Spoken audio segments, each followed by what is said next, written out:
Black Panther is currently dominating movie theater ticket sales and audiences' hearts, and it stars a man of color who is the king of a nation. And I think that because of the character himself and his movie and what it represents, I think he shares a lot in common with two DC superheroes, actually, Aquaman and Wonder Woman. And I will explain, starting with Aquaman. Aquaman, since it stars Jason Momoa, a biracial actor himself, he's going to be a man of color who is going to play a ruler of a nation that's also hidden away from the rest of the world, the same way Wakanda's hidden away the rest of the world and also is led by a man of color. And it's kind of poetic too, because in the comics, Aquaman is half Atlantean and half surface. You know, he is a union of two tribes or two groups of people, and Jason Momoa himself, he's also biracial. So he has a lot in common with the character.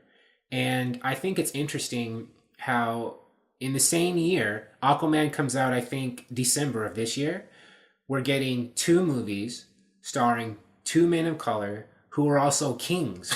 You know, they're not just regular people. They run entire nations. And both of these are nations that have advanced because, well, perhaps because they were hidden away from the rest of, the society.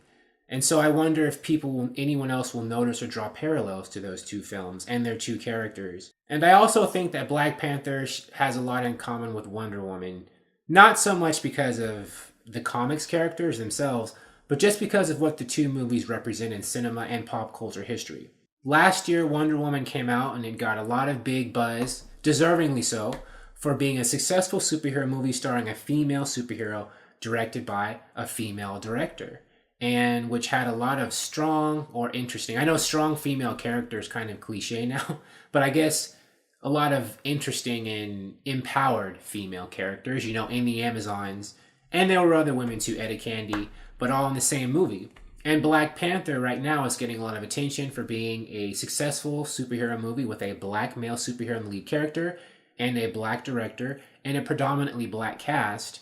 And I think both of these movies mean a lot in superhero hit movie history and also action movie history in general, right? Because I think the success of each of these movies will pave the way for other movies just like them and for other groups of people who feel underrepresented in movies to be in movies. I think Hollywood can recognize now that you can make movies with women and now with a lot of black people that are very successful and make a lot of money. And we might see more, female superheroes in superheroes movies, with superheroes of people of color in the future because of that.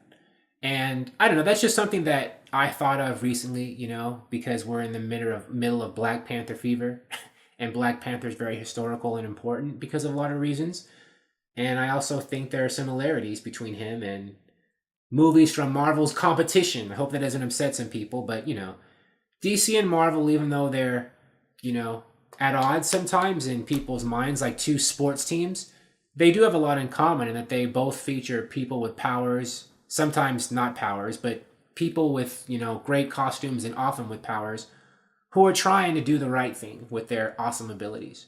And I think we can love both of them and rise into the sun together.